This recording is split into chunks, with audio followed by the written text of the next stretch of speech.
And one day the Bel Shimtov came in to the king's house, and he says, "King, all the wheat has been blighted.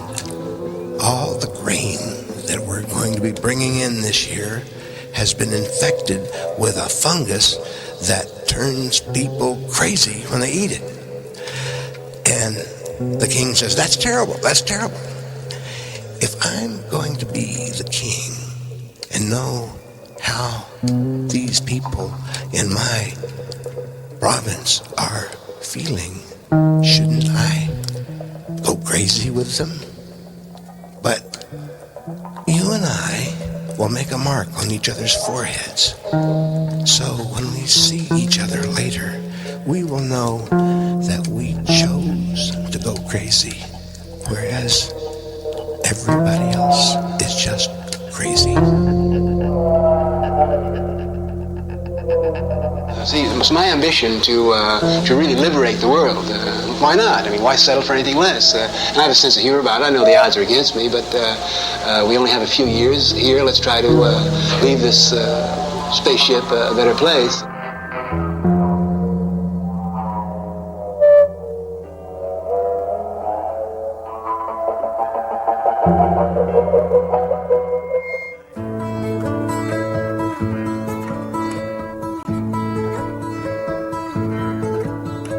Timothy Leary's dead. Now he's outside looking in. Timothy Leary's dead. Now he's outside looking in. I'm on the outside looking in.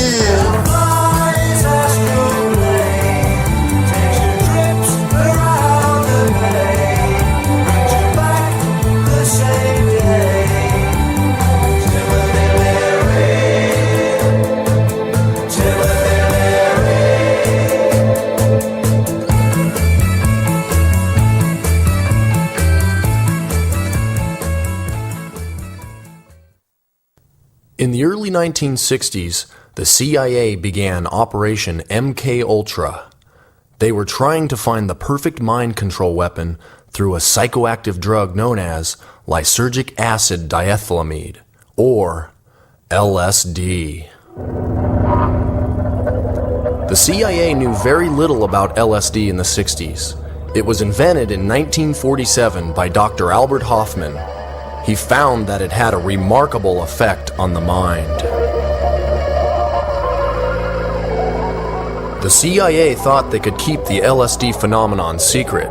However, its introduction to society inspired an entire generation of people who were soon to unite in a worldwide movement, a psychedelic revolution known as the 1960s.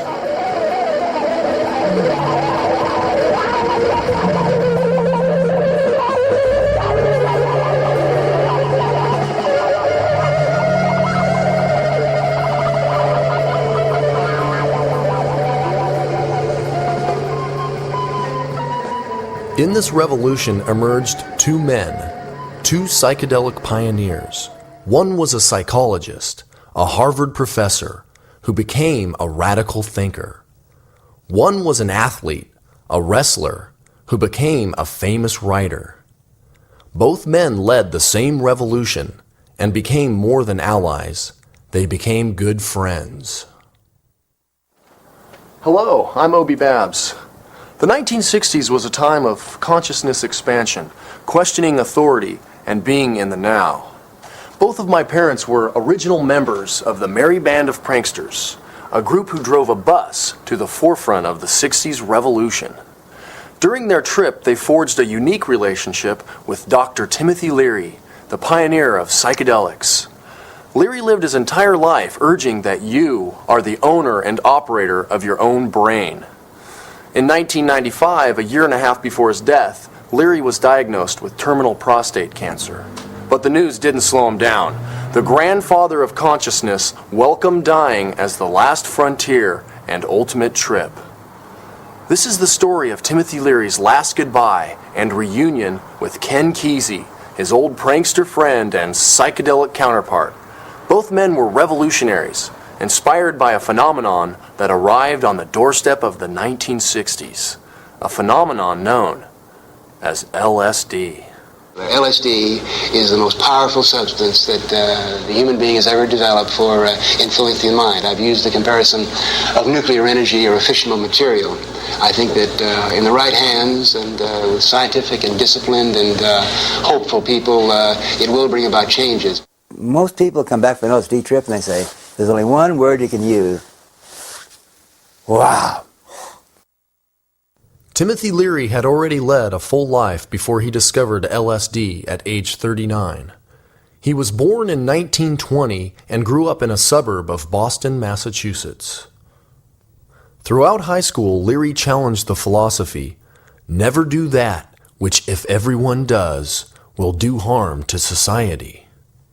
I don't have any advice for anyone. I'm just simply saying that we're going to be broadcasting our ideas of hope and of confidence and of courage, and we don't say we're right, but God knows we're about ready for a new philosophy. Leary attended college at the West Point Military Academy in New York. This elite fraternity oddly became the breeding ground for the man who would become famous for the philosophy, question authority, and think for yourself. After challenging the authority of his superiors, Leary was soon expelled. I would urge everyone, and that's one of my basic mottos, think for yourself, question authority with your friends, and particularly don't obey authority until you've thought it out and then you decided that way.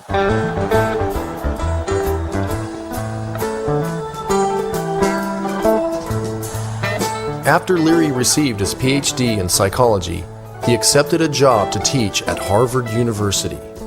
Leary was convinced Western psychology had become ineffective because it merely studied human behavior but did nothing to change it. I see the United States and the human situation like a nervous system. We're all in touch. I think the problem has been that we've gotten out of touch with each other. We've got to use technology to get into close communication. In the summer of 1960, on a vacation in Mexico, Leary had a life-changing experience. A friend introduced him to what the local Indians called the magic mushrooms. Leary suddenly found the answers he had been looking for. These psychedelic mushrooms had a powerful effect on the mind. He was convinced he had found the key to changing human behavior.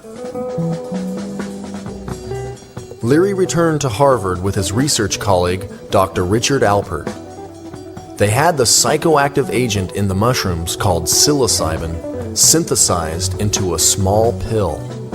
Leary and Alpert's work at Harvard quickly elevated into an entirely new dimension.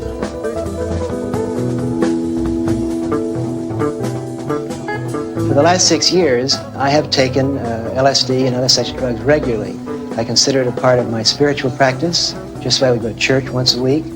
I also consider it part of my scientific work. You can't study microbiological phenomena unless you look through the microscope. So I've used LSD about once a week for the last 6 years. At Harvard, Leary began research on the effects of psilocybin and LSD with students in his graduate psychology class.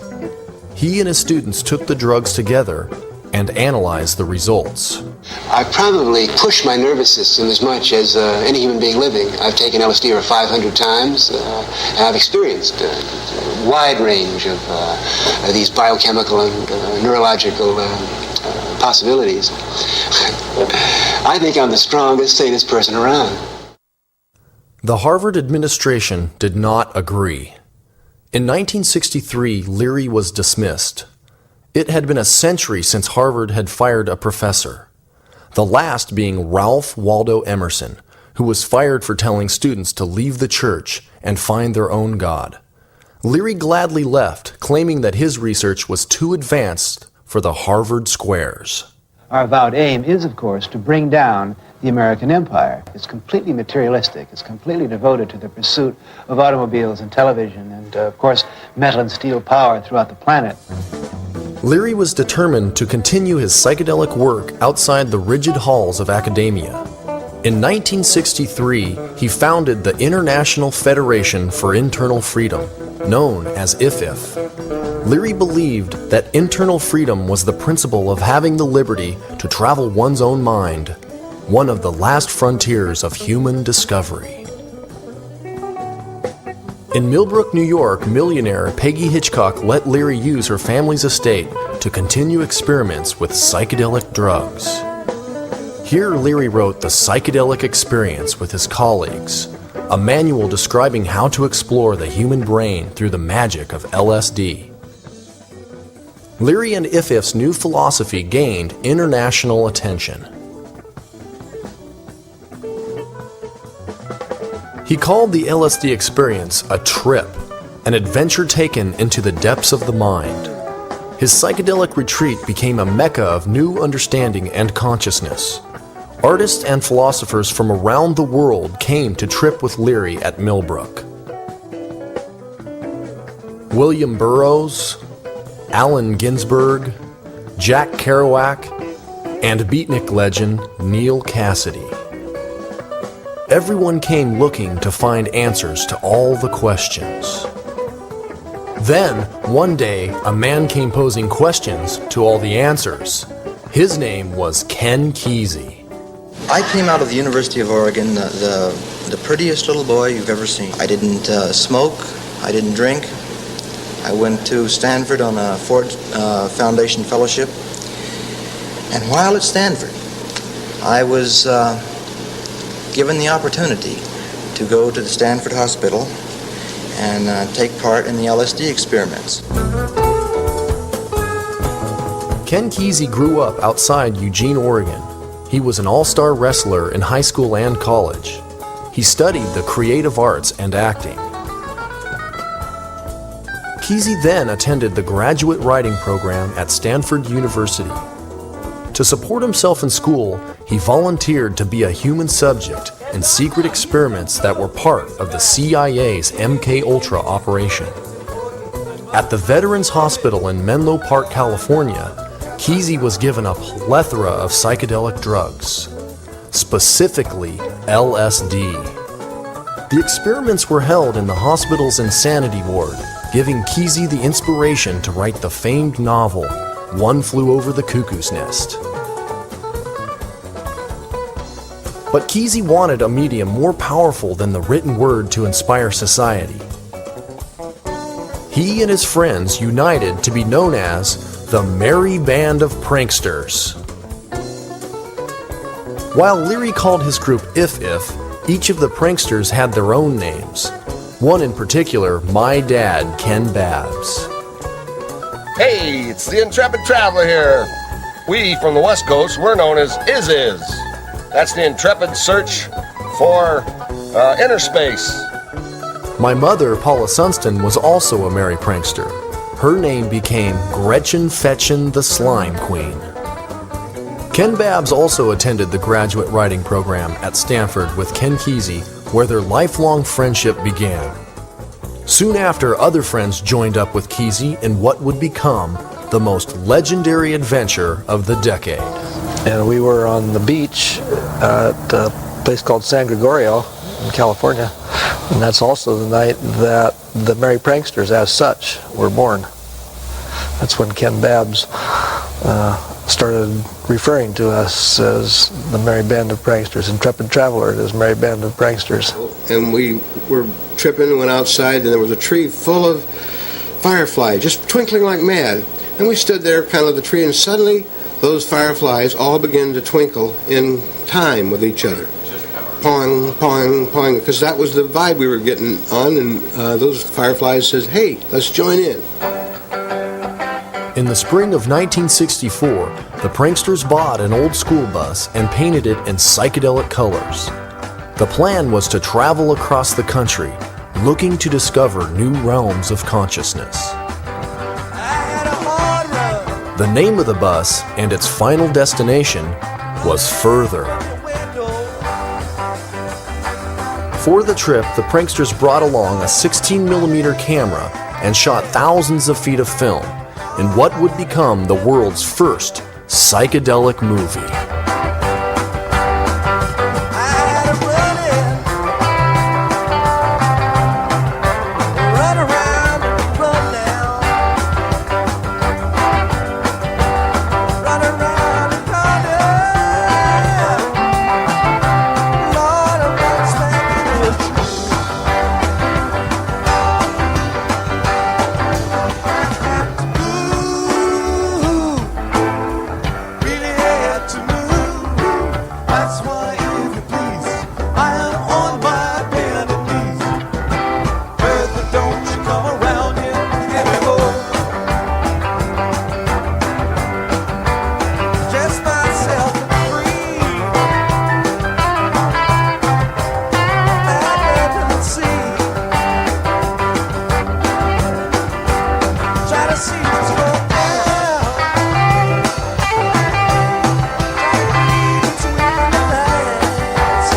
Like Leary, Kesey and the Pranksters were eager to discover how LSD altered consciousness.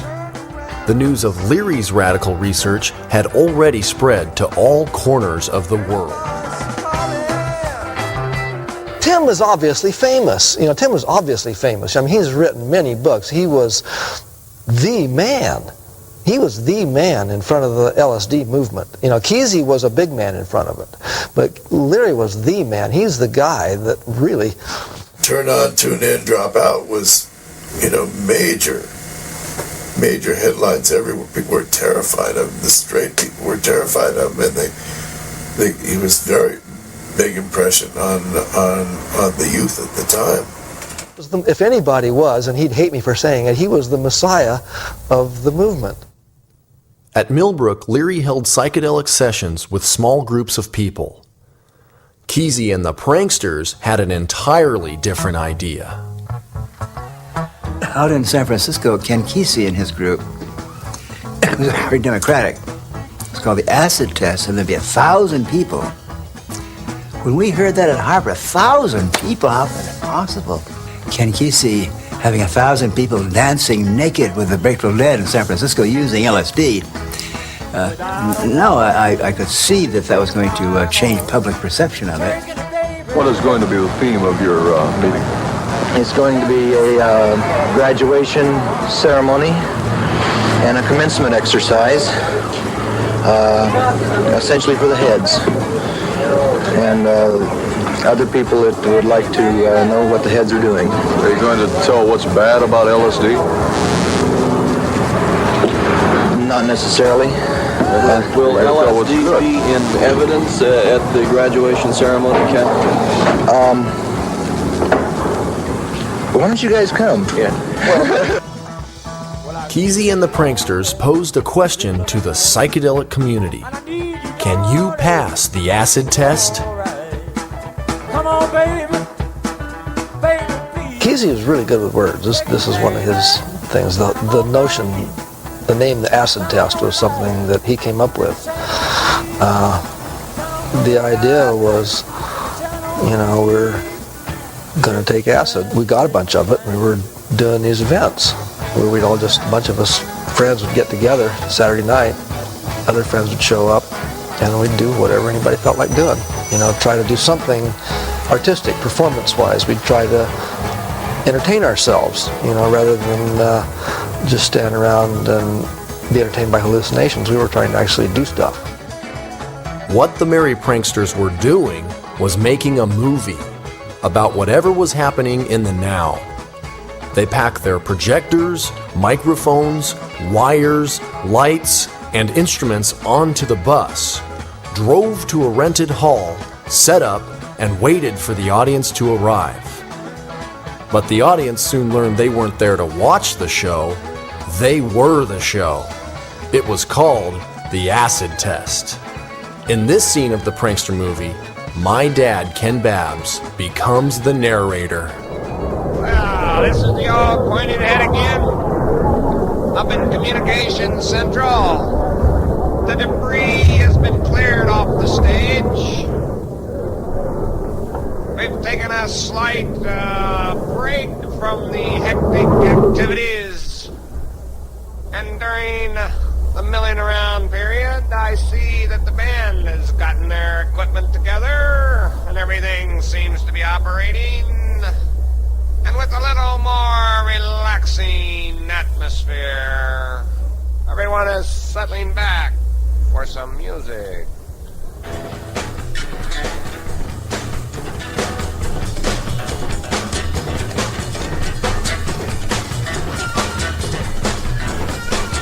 The music at the acid test was played by some friends in a San Francisco band called the Warlocks.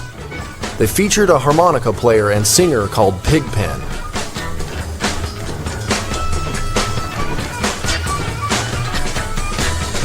And a guitarist named Jerry Garcia.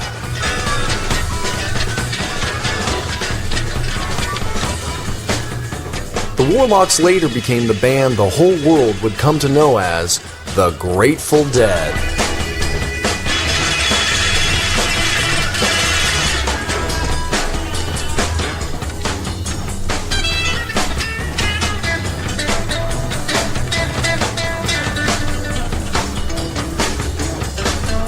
They played their very first gig, calling themselves the Grateful Dead, at the acid test.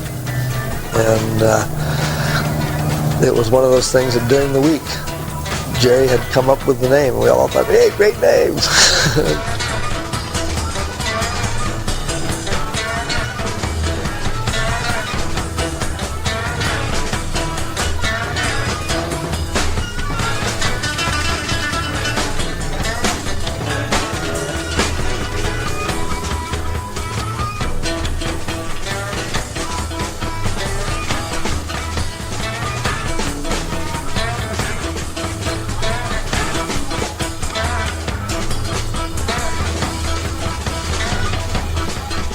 On their bus trip, the Merry Pranksters were ultimately heading to New York City, but they also planned a special stop a few hours north.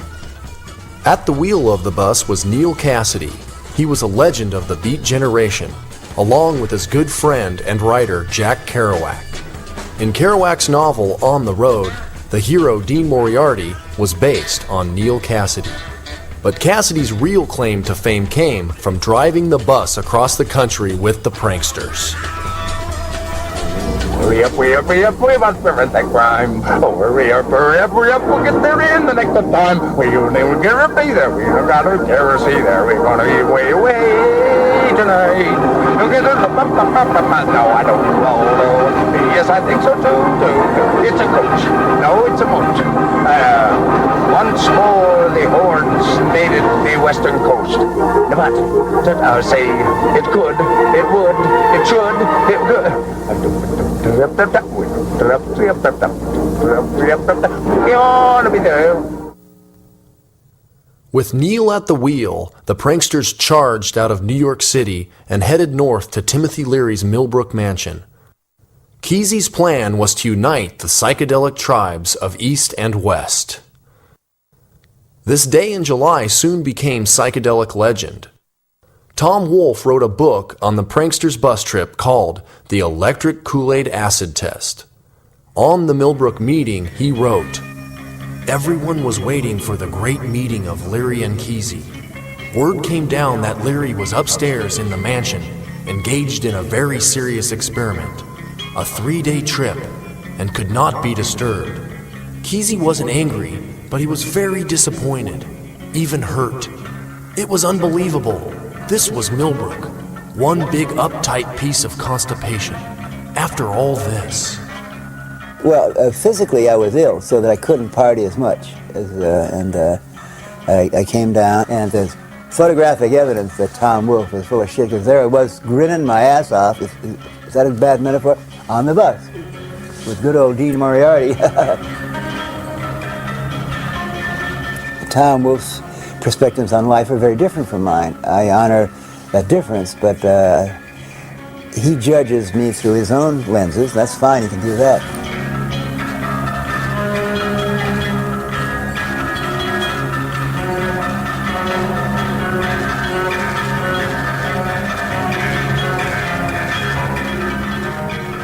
We drove beneath the ivy and through the rocks and down the stately pavement to this wonderful house.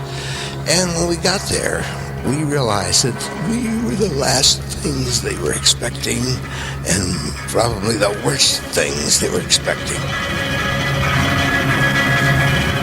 I was up sleeping and looked out, and there came this bus. Outrageous. Cartoons, and they had blown a lot of minds in the Midwest and in Oklahoma as they went through. And Tim thought it was all great fun. He loved it. Took us swimming down there in the little river with the waterfall, splashed water all over us, cooled us down. The pond was a nice little, beautiful, flowing stream going over a nice little dam. And we sat there, and water flowed over us, and it was beautiful, beautiful. The sun was glistening off beautiful young bodies. We climbed up out of the water and found that we were all covered with leeches. Both acid tribes united that day in contrast. The Pranksters' wild fun and Millbrook's soulful meditation. We were influenced by European philosophy. Aldous Huxley and Gerald Hurd, and wow, we were awed, and Alan Watts, on and on. At Millbrook, we were wall-to-wall gurus, you know. So it was a much more middle-aged, middle-class approach. They were getting high and fucking a lot. I hate to tell you this, but that's what they were doing. In Leary's autobiography, Flashbacks, he wrote that when the day finally ended, Ken Kesey, Ken Babbs, and I did meet, quietly in my room. We looked each other in the eye and promised to stay in touch as allies. And we have to this day. At the end of the 1960s, the great psychedelic revolution seemed to quiet down, and many people wondered what had happened to its revolutionary icons.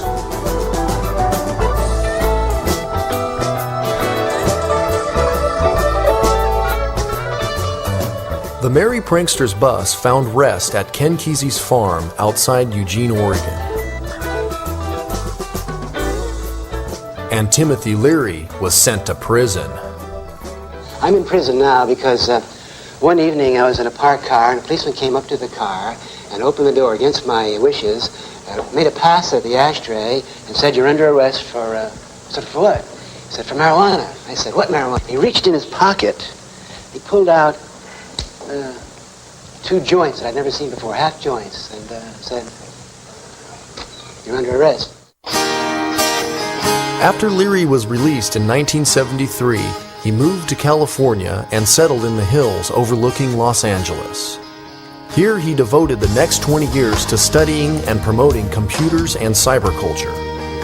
In 1995, Timothy Leary learned that he had developed terminal cancer. The man who inspired the exploration of spiritual existence was now nearing the end of physical existence. But Leary looked forward to dying. This was his chance to move to a new level of consciousness, the last and ultimate trip. The time came for friends and colleagues to say goodbye. Ken Kesey and the Merry Pranksters knew the bus had to roll again, to go on one last psychedelic adventure with their old friend. This journey, 3 decades after their meeting at Millbrook, would take them to a new psychedelic retreat, a commune north of San Francisco, founded by Wavy Gravy, a place known as the Hog Farm.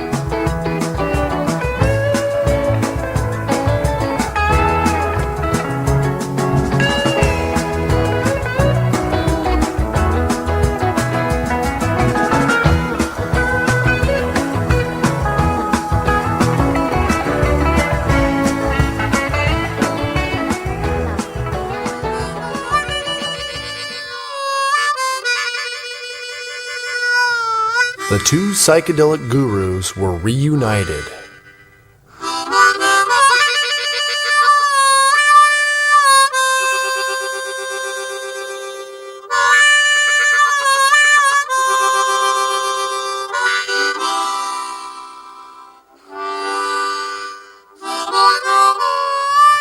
Timothy Leary, Ken Kesey,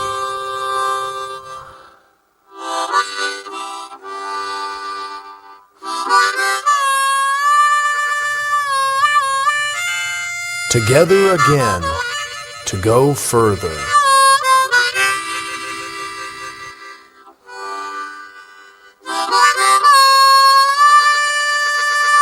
How'd you sleep? Long and hard. I'll tell you, I take a drug. I take Excedrin PM, man. Yeah. Don't let your kids have it. I invite you all to come have a cup of coffee, because caffeine and nicotine. While Leary went for breakfast, the other Merry Pranksters that made the trip began their preparation for the upcoming show. George Walker, the chief prankster mechanic, worked out a few kinks with the bus. We're looking to replace the bolts that fell out of the exhaust manifold. And yeah, it's the same bus. It's just a different chassis and a different body, but it's the same bus. You know, it's Kesey and Babbs and me and Hagen, and it's an international bus with paint all over it, and everywhere we go people react in all kinds of fantastic ways, and it's what we do. We drive the bus around. Also, Mike Hagen, who filmed the original Prankster bus trip in 1964. That video, well, then it would have been a whole different thing. We would have recorded it really instead of having to, go through the old age process of rewinds and sound and sync chords. And Wavy Gravy, founder of the legendary commune, the Hog Farm, where the festival and reunion was taking place. And, of course, my dad, Ken Babbs. Bathroom was... I didn't know you were up, man. I thought you were still in. Knee-bobs. Country breakfast. Knee-bobs. I love that. Knee-bobbers. Yeah. Knee-bobber. I'm going to get it with bacon, okay? 2 eggs, potatoes, and toast with bacon. Oh, what's that? Thank you. What is this? Milk. Cream. Or milk. All that lactose. Oh, I love lactose. You ever sniffed it? No, I haven't had a chance to sniff it. I haven't had it in the powder form yet. The non-dairy, I've Don't tried knock that. it till you tried it. Going down the road, feeling bad. Going down the road, feeling bad. Going down the road, feeling bad. Here we go. I wanna be treated this way. That way. We're going south. We're going down that road. Yes, indeed. Going where the climate suits my clothes. Where the climate suits my clothes. Don't wanna be treated this way. Going down the road, feeling bad. Going down the road, feeling bad.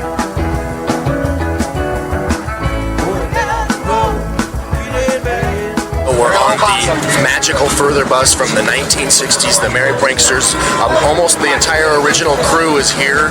We're heading south on the 101 freeway, and we're going into Laytonville for the annual 1995 Hog Farm Picnic.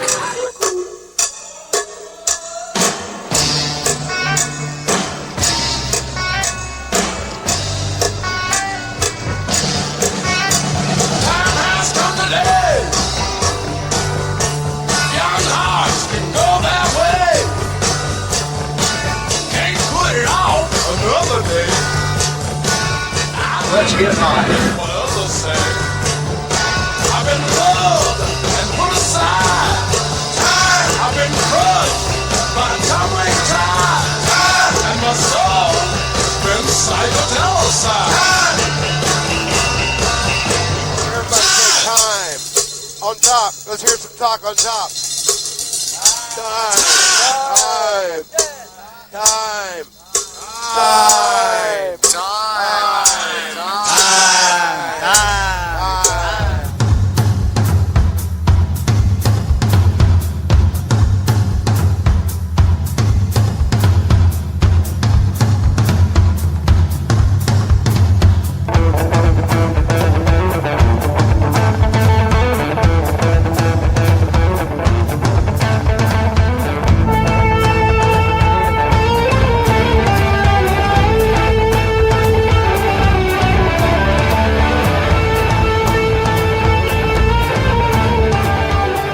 Like Who's Ken Kesey? He's a prankster. What else has he done? What else has he done? Yeah. It's kind of like this started like a movement for people to realize they can be free and be people who they want to be. What exactly is going on here? Well, we're waiting for the hog farm party to start. He's like the Beatles, like Lucy in the Sky with Diamonds. What did he do though? How did he get so popular? How did he get so popular? I guess he used to just do his little tests. Yeah, what kind of test? His acid test. And everybody started learning how to live life. What's the what is the whole point of the picnic? Just it's a gathering of the tribes. Get as high as you possibly can. What do you know about Timothy Leary? A lot of it's just LSD. What did he do with LSD? A lot of studies with it and experimented himself with it a lot. He is sort of a shaman who taught me things very early in life. That's why I wanted to talk to Kesey in here to get the whole story, because I never even knew. I don't read books. I just know from I read, but the most things I ever read is like High Times, Butt of the Month, you know? That's about it. Are you know? Everyone welcome Dr. Timothy Leary!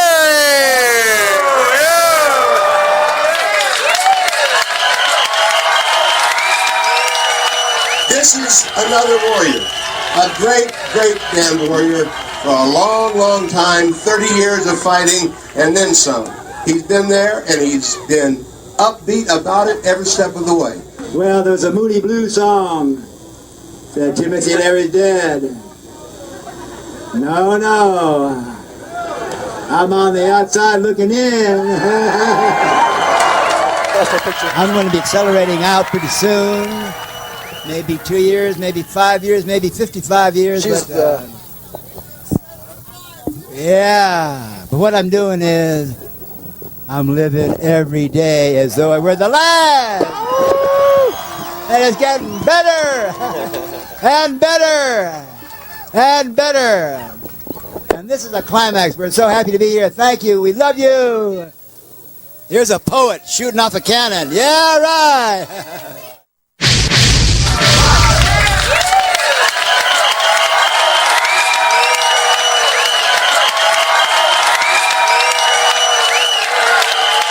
Can you get your helmet on over that, Babbs? I tried.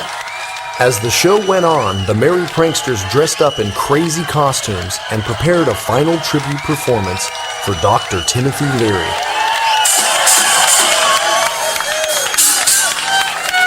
Sometimes the light all shines on me. Other times I can barely see.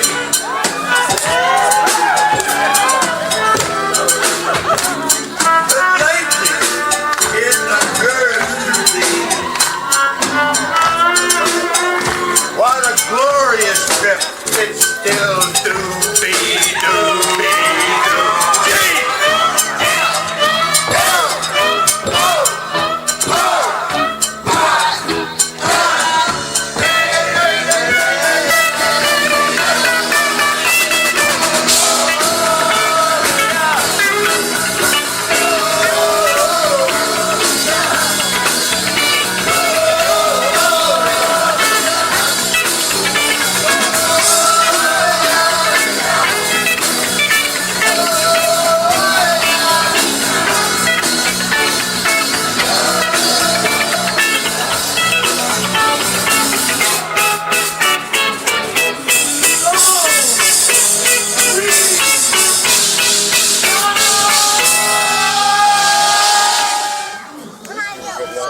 For Kesey and Leary, this reunion was not much different than the Be-Ins, the Trips festivals, and the acid tests of the 1960s. The generation has changed, but the faces have not.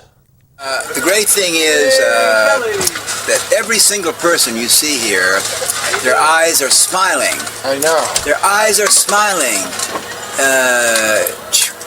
And they have wrinkles here. You can't, you have to earn those Smile wrinkles. You can't just order smile wrinkles from your plastic surgeon. You have to earn. I actually did see some kids that were as young as 15 with smile wrinkles around their eyes. That young, smiling that hard. It's nice. You know? They were conceived on the full moon with a proper sacrament. That's right. I've run into lots of enlightened people. They're a dime a dozen. No. But a warrior is different. A warrior is something doing something that doesn't quite make sense. Ken Kesey is on a riff now, warrior, which is great. And so that was his trip, and I went along with it. I mean, look at Leary. He's full of enthusiasm and emotion, and he's got maybe a week. We didn't know if he'd get this far. That's the truth. Coincidentally, the reunion of Leary and Kesey took place just 2 weeks after Jerry Garcia died. Jerry's passing was still fresh in everyone's minds and hearts, especially at the hog farm.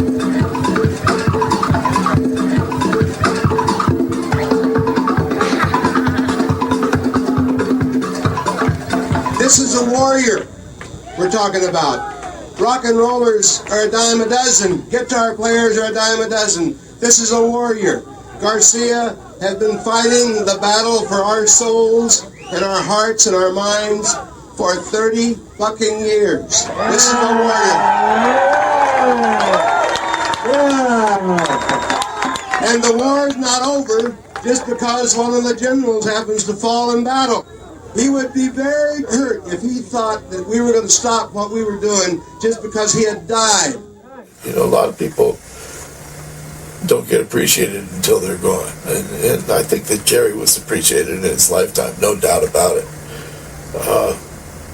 Almost too much. It was overappreciated, and maybe if he was not so revered and so much was expected of him, perhaps he would have avoided this pitfall.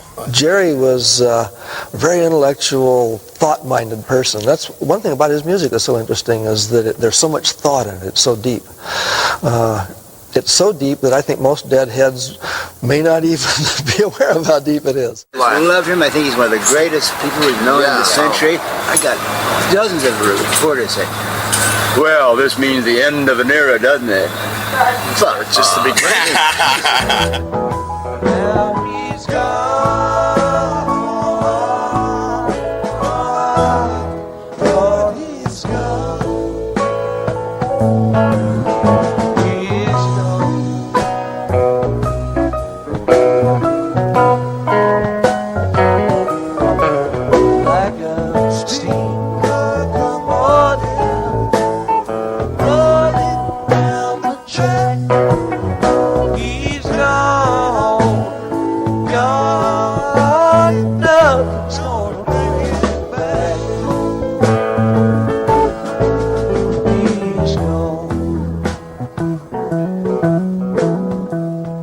Most of the philosophers have run into this basic human taboo mystery. What happens after you die? Technically, you're in exactly the state that the Buddhists say you should get into, of detachment. There's no more body anymore. Forget the body. But the brain, boom. Is fantastic. You know, everybody always mourns and mopes about death, which Timothy sees as just another great trip.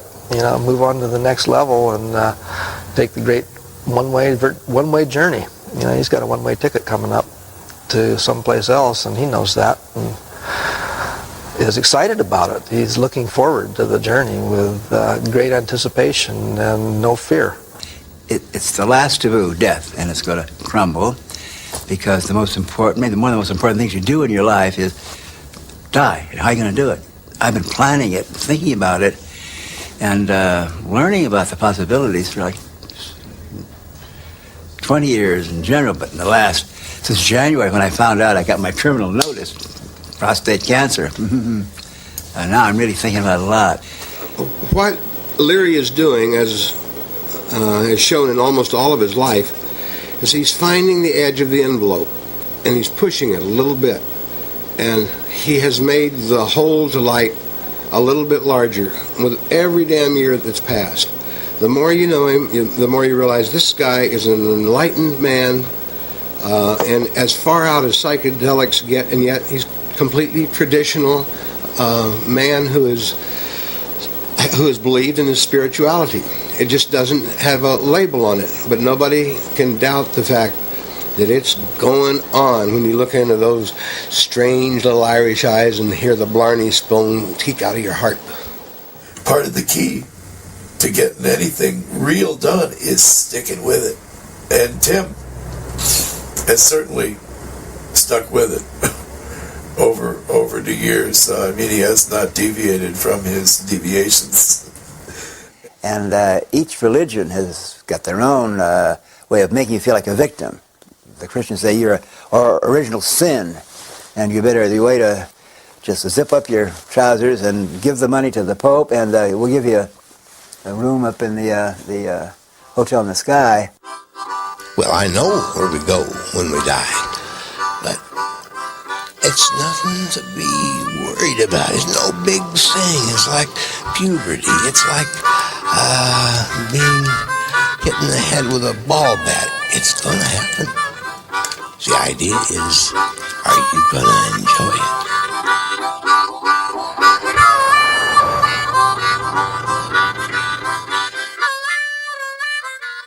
As Timothy Leary neared the end of his life, he commented that he was lucky enough to ride the waves of 4 great cultural revolutions: jazz, acid, punk, and cyberspace. Timothy was fascinated with computers. Like LSD, he believed computers are tools for behavioral change, communication, and enlightenment. And right now, it's happening, but in 10 years, it'll be commonly accepted that every school room will have a web connection. During the last few years of his life, Leary became deeply involved with the internet and the World Wide Web. He called the internet the LSD of the 90s. Through his homepage, Leary.com, he bid farewell to his longtime fans and followers in cyberspace. Leary remarked that he wanted to die on the internet. This comment led the media and the public to believe that he was going to commit suicide, live, online, for the world to watch. On May 10th, 1996, 20 days before Leary died, he invited Ken Kesey to join him in an internet video conference to say their final goodbyes. The press immediately began a rumor that this was the event where Leary would commit suicide. Kesey and Leary planned their final meeting in a place more fantastic than Millbrook or the hog farm, on a new plane of existence, a place their wildest trips in the 60s never imagined. A final reunion in cyberspace. Hey, now that's great, isn't it? There we go. Oh, how about that? Isn't that great? Yeah. It's nice. We'll sit at the table. And yeah, isn't that great? For a while. Let's party a little, huh? Let's do it. If Tim Leary dying on the internet brings audience, they'll be right after. That's the pollution factor there. Is people have seen just about everything else. The last time I saw him, we were leaving. There was a lot of press there, and they all want to know what happened to the 60s. What happened to the 60s? And the 60s ain't over until the fat lady gets high. Now, everybody wants to avoid this issue, but talking about Tim Leary without talking about drugs is like talking about downhill skiing without dealing with snow. It's what the thing rides on. Leary knows enough about chemicals and life and death that he really is ready to move on, as ready as anybody I've ever seen, ready to move. You have to admire the guy. Here's a guy who a lot of people would put in a nursing home, and he's at home in his own house, and not only that, but still working, and he's going to go out on his own terms. He's not going to go out when somebody else is telling him how he's going to go. People want to always try to end pain, but not their lives. And if in the course of ending the pain you happen to die, that's not suicide. That's just tending to the wound, and sometimes you die during it. We're bringing Tim over right now. Get right up on close, Tim. Via internet. Are you there yet? Can you hear us? It's Tim Leary. We see you, Tim. I think. Where's my glasses? That's him. You're moving you're moving very slow, Tim. I'll fuck him up, yeah. Hi, Tim. This is Babbs. And this is Kesey. I'm glad we lined up and hooked up with you, man. I know. Listen, we're traveling through spaghetti in the sky. Well, we're doing it again. Yes, we see each other again. The same old fuck up, the same old trouble with the pasta, but we're coming through. Well, it's a very, very beautiful day, and we're in a Kesey mood, and we're ready to go further and further. You know, isn't this an amazing thing, Tim? You remember when we talked about this maybe 15 years ago, that everybody's going to have the capacity to be in everybody's ear before long, and we're just about there. I remember these seemed like wild dreams then, and it's just happening so fast. And yeah, you know, all of this stuff has gone out to the newspaper in a way that all of our stuff has always found places in the press. It's because it's seeking another audience out there. All this equipment is allowing us to get from under the thumb of the major broadcasting companies and build our own audience. Yeah, and empowering the 10-year-old kid. The 10-year-old kid has got the equipment of a network now. It's thrilling. The world's looking. But it's strange, the reaction this has caused, Tim. I've caught a lot of shit about this stuff. And, you know, like, we've been talking about this a long time, but what the press wants to hear is the word suicide. You know what? If the individual has this option, exercise the option, to make this decision, then everything follows from that. Rehearse your dying, practice your dying, do it with friends, and of course you'll be doing the same thing with your living. Practice living and practice dying. Yeah, everybody's been asking me, is he going to do it this day? I said, I don't know, but I know if he said that he was, you couldn't take that because there's enough Irishman and prankster and Blarney in Tim Leary that you're never quite sure if you got him cornered.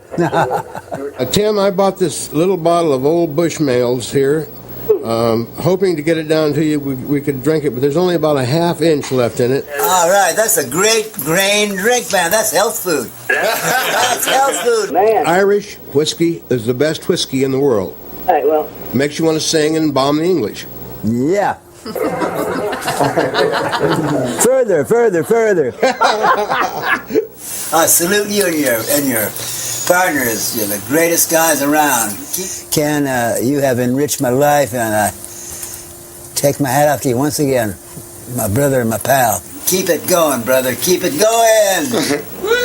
Did you hear me? I did hear you, Tim, and you know, one of the things that I will regret if it doesn't happen is to do a trip with you. Yeah. We may zoom down here and I'll help you on your way. And we will get it on and high. How's that? Here we go. I'm going to go down and get the whiskey and the tequila, and we're going to play music where you can. Take care, brother. Stay in line. Okay, man. When Irish eyes are smiling, sure it takes your breath away. Especially when you drink Bushmills in the middle of the day. Take it easy, you guys. I'm going to be with you, man. Okay, we see you too, Tim. See you down the line. Stay in touch.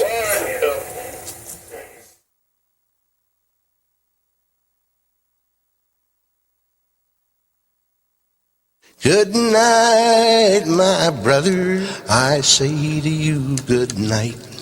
Don't you wear your frown on your midnight flight. I love you and I bid you good night. Good night, good night.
Coming down the stairs, combing back her yellow